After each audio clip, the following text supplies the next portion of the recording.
choses ont changé.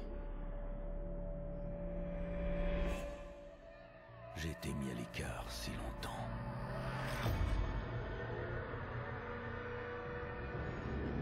Ils ont gagné la course à la bombe. On ignore comment.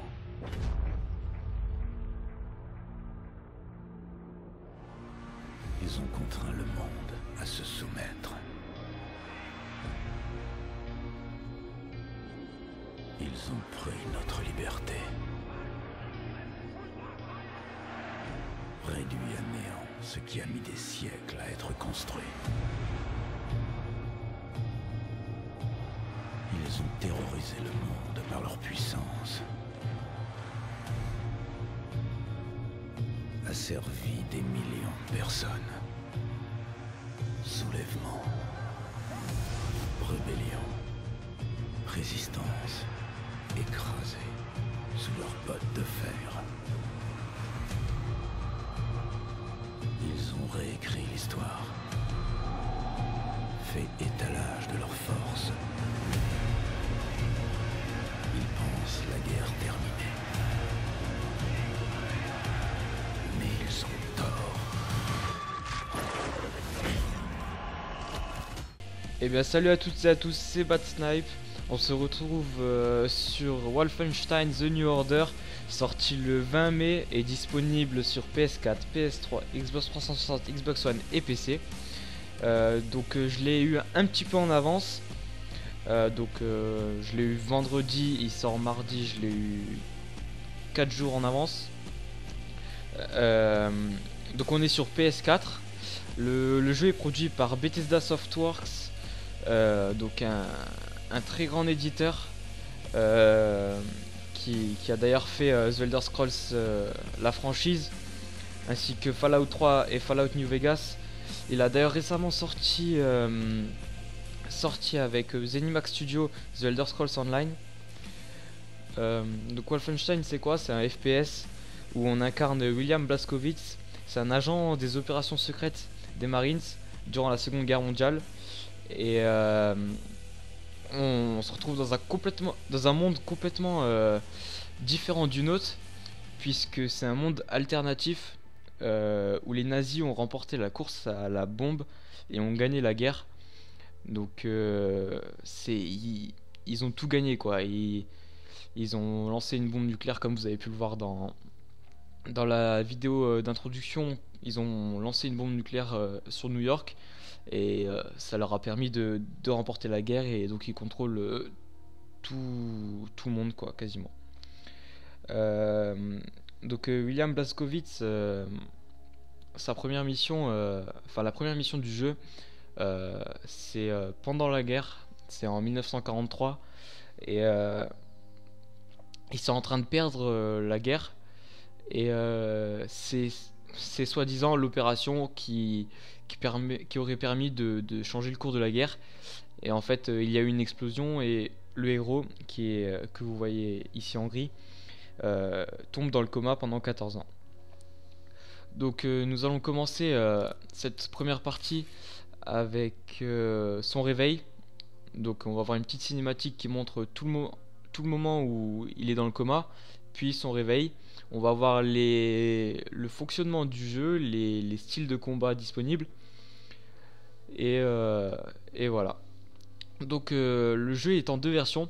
Il y a la version de Fergus et la version de Wyatt. Dans la première mission, celle où c'est encore durant la guerre, au bout d'un moment vous devrez sauver l'un des deux personnages.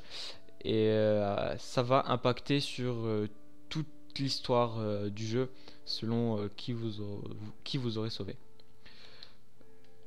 Donc moi personnellement j'ai pris Wyatt. Donc c'est parti. Je lance le test. Donc les modes de difficulté comme d'habitude. On prend le normal. Et je vous laisse regarder la cinématique.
takim razie trafi do zakładu psychiatrycznego.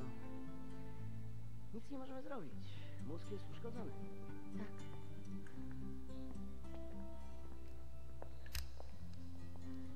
Ma jajecznicę z mózgu. Tak, panie doktorze. Jajecznicę.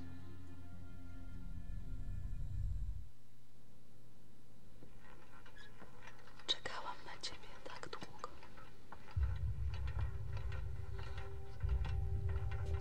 Obudził się. Skąd wiesz? Zaufaj mi, mamo. Po prostu wiem. Kochanie, twoja córka ma tajemnicze siły.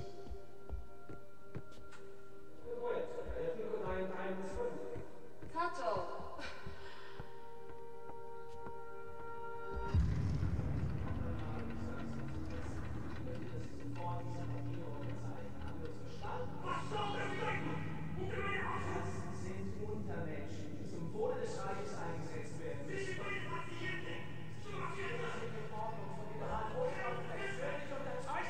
Haben Sie noch Fragen?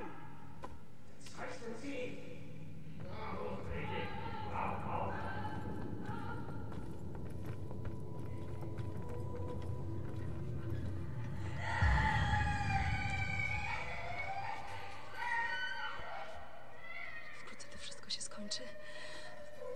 Zostawię cię teraz przy oknie. W świetle.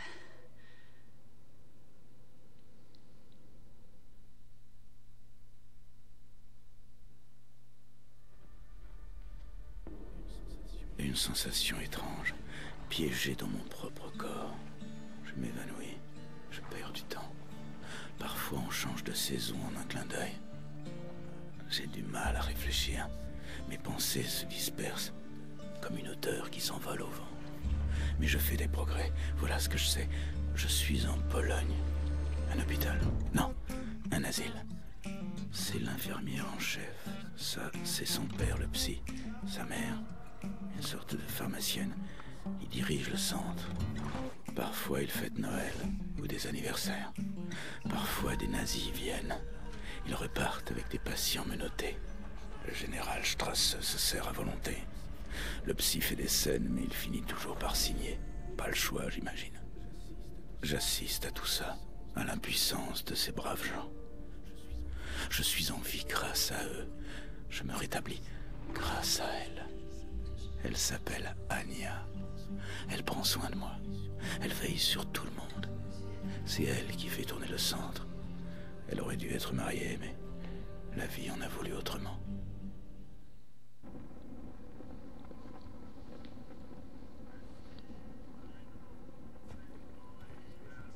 Wir schließen diese Einrichtung. Ihre Dienste werden nicht länger benötigt.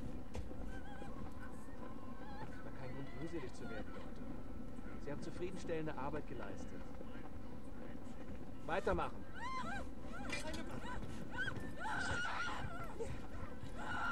Przestań! Nie! Pomocy! Pomocy! Nie! Nie! Nie! Nie! Morderco! Jesteś przeklęty!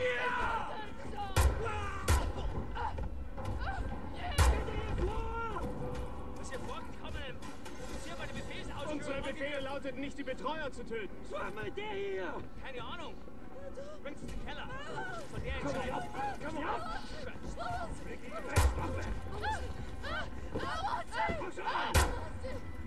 Arschlöcher!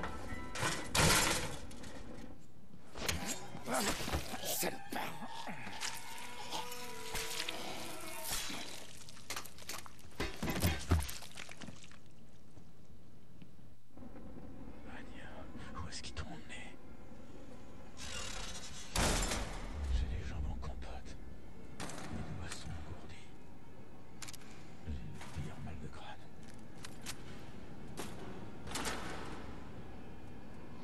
Et donc voilà, après une petite introduction assez sanglante, on va enfin pouvoir commencer à jouer. Premier détail, le... Personne ne devrait mourir comme ça. D'accord. Les effets de lumière sont assez bien faits. Un truc que j'aime pas trop et qui se retrouve un peu partout dans le jeu, ce sont ces effets de flou qu'on voit dans les décors, mais c'est les environnements. Sur l'intérieur, ça va. Franchement, à part à longue distance, là, on voit que le fauteuil est légèrement flou. Enfin, faudra voir en 1080p, je pense, ou 720p, pour voir que ça devient un peu flou. Bon, c'est des petits détails, mais je veux dire, à longue distance, plus on est loin, plus on voit flou. Et je trouve c'est assez gênant, surtout pour un jeu next-gen. Pour parler un peu de de la cinématique, je trouve que les visages sont extrêmement bien faits. Franchement, c'est bluffant. Voilà. Donc on va commencer et je vais vous montrer un peu les différents styles de combat possibles.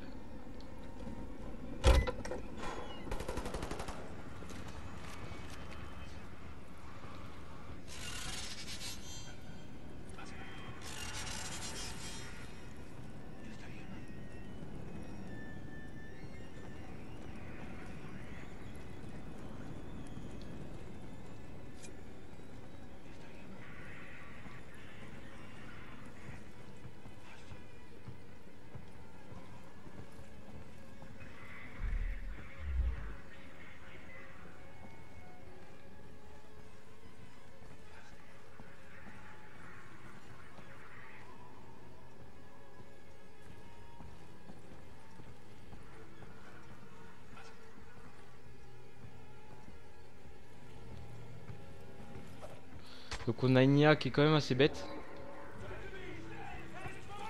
Oh là, je me suis fait choper comment moi? Je sais pas. Bon, bah c'est raté, je voulais y aller discrètement. Donc vous voyez qu'en haut il y a des alertes. C'est en fait des généraux. Pas des généraux, comment dire, des commandants qui sont là, et tant qu'ils sont en vie, en fait ils peuvent appeler des renforts. Donc là il y en a un mort. Donc, il faut que je trouve le deuxième là-bas.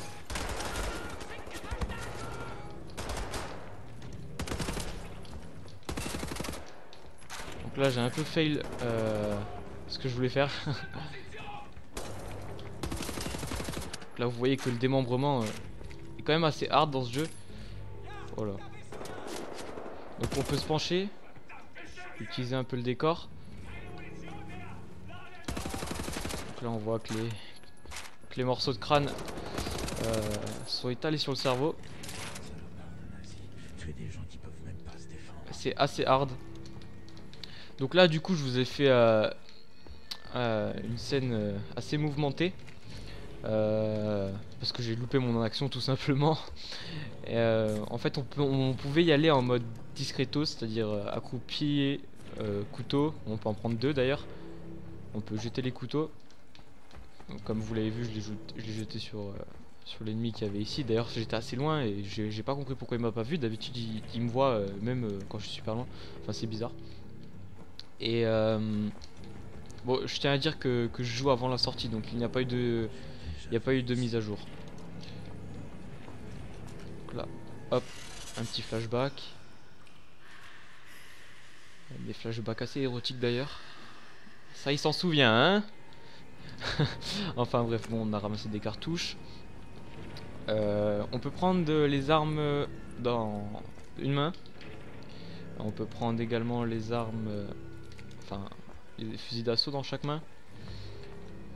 Donc on va avancer et puis dans la prochaine salle je vais essayer d'être un peu plus discret. On peut voir dans... Non, c'est pas ici, là.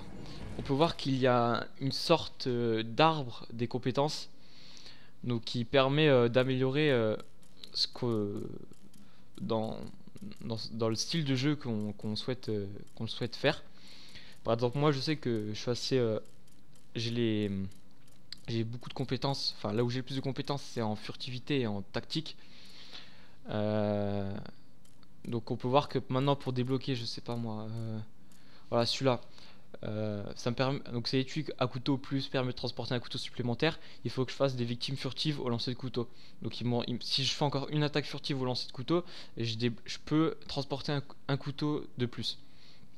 Maintenant On peut voir, ah ça me permet de sprinter plus silencieusement, donc on peut sprinter derrière un ennemi sans qu'il nous entende, et accroître la vitesse de déplacement en position accroupie. Donc on voit qu'il faut que je fasse encore quelques éliminations furtives. Etc. Donc en tout il y a pyromane, je crois que c'est ça, démolition, c'est faut tout exploser avec des grenades. On a attaque, c'est le pur bourrin, arme dans chaque main et puis qui déglingue tout. Il aura des atouts qui vont lui donner quelques munitions en plus. Et on a le tacticien qui tue les ennemis en restant à couvert et en prenant des mesures de sécurité, on va dire. Donc voilà pour l'arbre des compétences. Après on voit qu'il y a aussi des éléments à trouver sur chaque map. Donc des codes secrets. Les codes secrets je n'ai pas encore déterminé ce que c'était, mais apparemment ça permet de débloquer des bonus si on découvre tous les codes secrets et qu'on les déchiffre. Les lettres c'est juste des lettres à lire. Des trésors c'est pareil, c'est des objets à avoir. Voilà. Il y a bien sûr une aide et on a les objectifs. Là je vais continuer. Pistolet, j'ai plus de munitions, super. Moi qui voulais faire un petit truc au pistolet, je vais juste voir si normalement les commandants ont toujours des munitions de pistolet puisqu'ils utilisent des pistolets. Effectivement, munitions légères.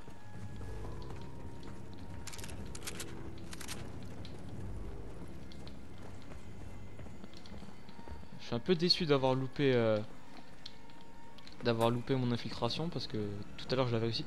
Un truc sympa à faire, c'est ça.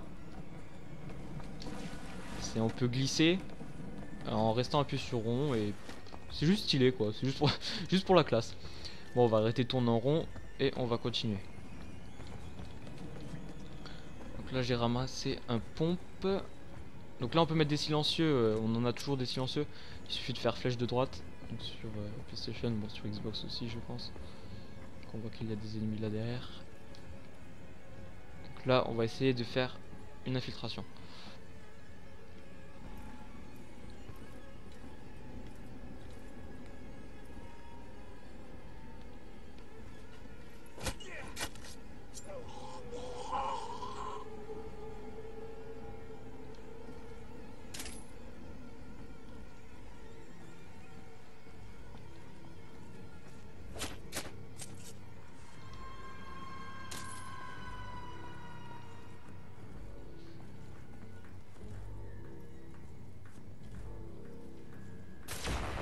Donc voilà, petit succès.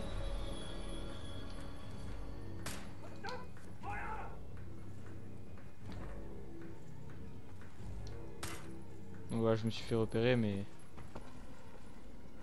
il n'y avait pas vraiment d'enjeu. Je sais pas si j'ai tué tout le monde du tout. Je pense. On va quand même vérifier.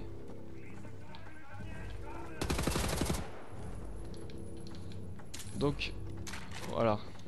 Bon là j'avais pas trop d'intérêt à y aller discrètement puisqu'il n'y avait pas de commandant et que de toute façon il n'y aurait pas de renfort.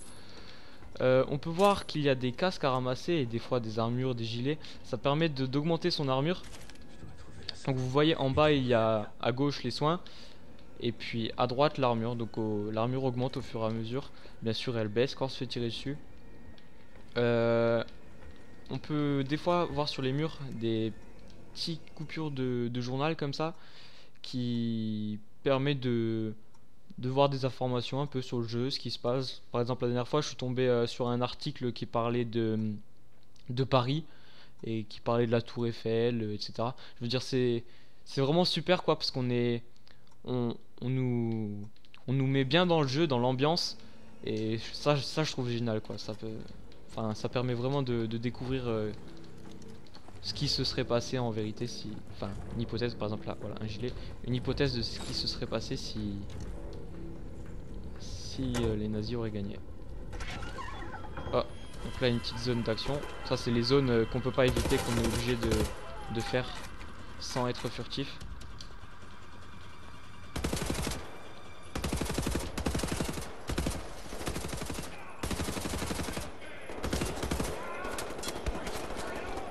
utiliser le pompe.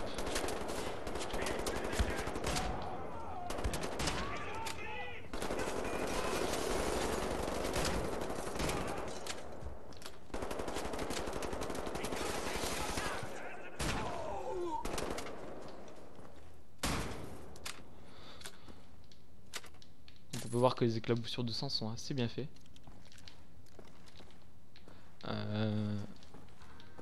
Voilà, donc là on peut voir que la hitbox est super bien faite, super précise. Par exemple, lui il s'est fait toucher sur le ventre, on voit presque ses côtes. Je sais pas trop, ouais, bof. Et ça, vous allez voir, c'est une habitude que vous allez vite prendre.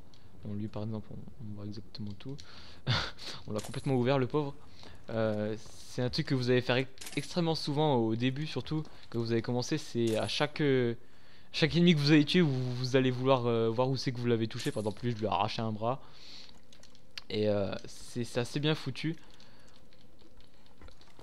Donc franchement, c'est assez jouissif de tuer du nazi, quoi.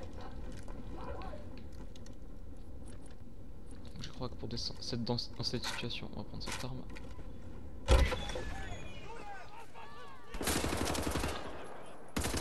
Vous voyez, je prends...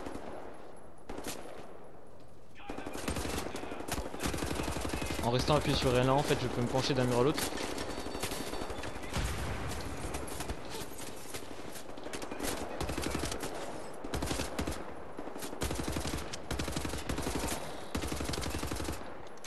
Et les éléments, vous allez voir... Oula, vous allez voir qu'ils sont souvent destructibles. Par exemple, voilà, le mur, vous voyez qu'il perd de la... Je suis à fond dans le jeu là. Il perd de... Voilà, il se fait un petit peu détruire. C'est assez bien fait. Donc ça se détruit avec des charges IEM. Oh là là. Bah lui on pourra pas voir où c'est qu'il a été touché, hein.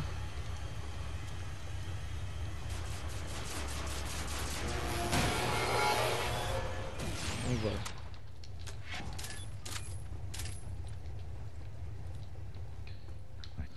Donc après c'est la fin de la mission, donc je vous laisse et je vous retrouve pour le commentaire et l'évaluation du jeu.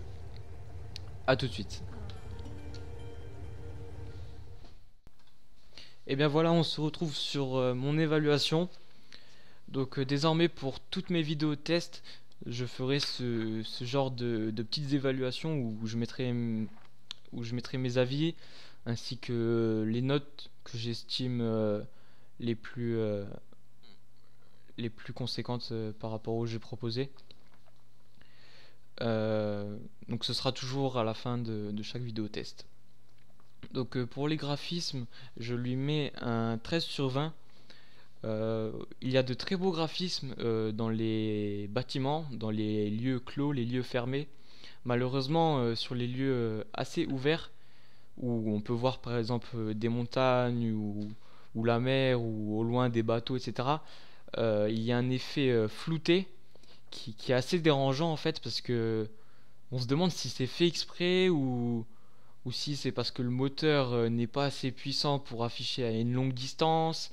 Enfin, c'est assez gênant. Et puis des fois, par exemple, il y a dans le jeu, au bout d'un moment, on est en plein milieu de Berlin, dans la ville, et on a envie de voir un peu les bâtiments, regarder un peu autour de soi, etc.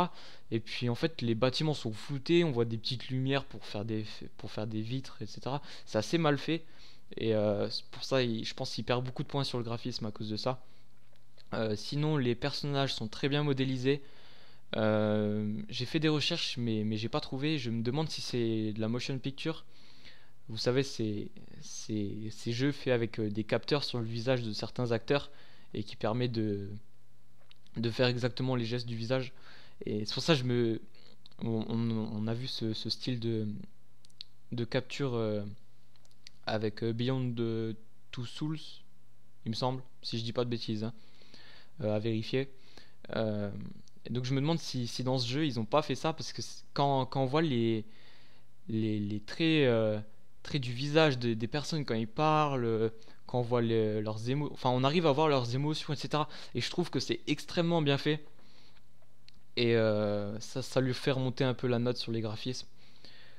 Malheureusement, 13 sur 20, puisque c'est pas suffisant pour de la next-gen.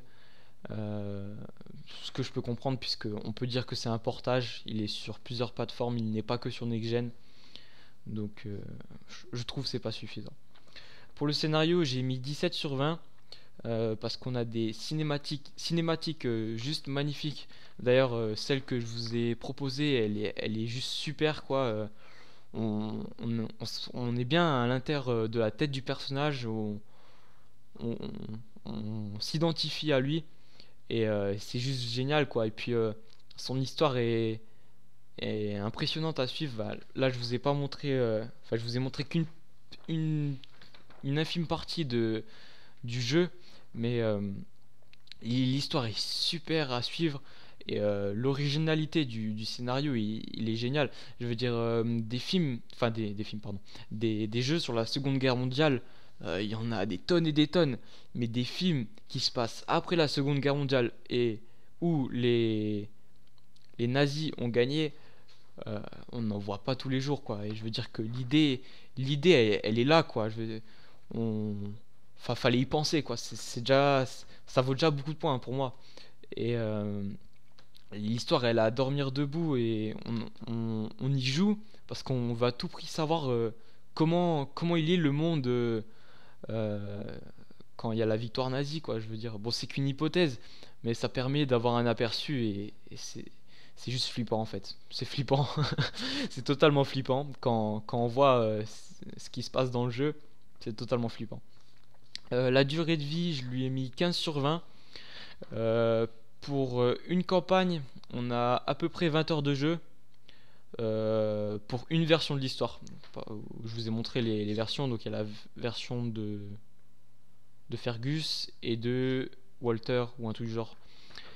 Et là, j'ai quasiment fini la deuxième version, et j'en suis à peu près à 20 heures de jeu, 15-20 heures de jeu. Et donc pour les deux versions, si vous voulez jouer les deux versions, vous en aurez pour 40 heures de jeu, ce qui est tout à fait respectable pour un jeu uniquement solo, quoi. Je veux dire, j'ai déjà vu des jeux qui se jouent uniquement solo, et qu'en 10 heures c'est fini, quoi. Donc là, les jeux, je les baisse. Enfin, ils prennent cher sur la note, quoi. Pour le gameplay, je lui mets un 16 sur 20. Il est très simple à prendre en main. On a un style d'arbre des compétences qui permet de jouer ce qu'on a envie de jouer, c'est-à-dire soit gros bourrin, soit silencieux, en mode roguelike. Et franchement, c'est super jouissif, parce qu'on personnalise son jeu, en fait. Et ça, je trouve ça génial, qu'ils aient pensé à faire plusieurs styles de jeu, et pas une seule ligne droite, et puis tiens, tu fais ça, ou sinon tu passes pas le niveau. Non, les maps, bon, c'est un jeu couloir, mais je veux dire que vous avez quand même plusieurs opportunités. Vous n'êtes pas obligé de buter, enfin, si, vous êtes obligé de buter tout le monde, il me semble, mais vous n'êtes pas obligé de vous faire repérer, et de prendre une arme dans chaque main, et faire un carnage. Non, non, vous pouvez y aller discrètement, et c'est ça dans quasiment toutes les missions. J'ai dû faire genre une mission où je me suis fait repérer tout le début, et après, il a fallu que je le fasse à la one again, mais sinon ça passe en silencieux. Ça lui fait une moyenne de 15 sur 20. Moi, je trouve c'est une très bonne note pour un jeu solo. Le jeu, je l'adore. Je vous le dis comme je l'adore. Enfin, l'idée, quoi, enfin, c'est leur idée, quoi. Leur idée, je trouve juste ça génial. D'autant plus que l'histoire, elle est super. Les personnages sont super. Je veux dire, c'est super bien construit. Quand on voit les cinématiques, on a l'impression de regarder un film. Peut-être pas niveau graphisme, mais niveau scénario. Des fois, il y a des changements de plan qui se font comme si c'était dans un film. Je veux dire, c'est super. Je trouve ça magnifique. Donc voilà, n'hésitez pas à donner votre avis dans les commentaires. Lâchez un pouce bleu ou un pouce rouge, pardon, selon selon votre opinion, c'est vous qui choisissez. Si vous avez aimé ma vidéo, n'hésitez pas à la partager, à vous abonner. Je vais faire un let's play, donc un walkthrough sur Wolfenstein, où je ferai la version de Fergus de A à Z. J'espère que cette vidéo vous a plu, et auf Wiedersehen.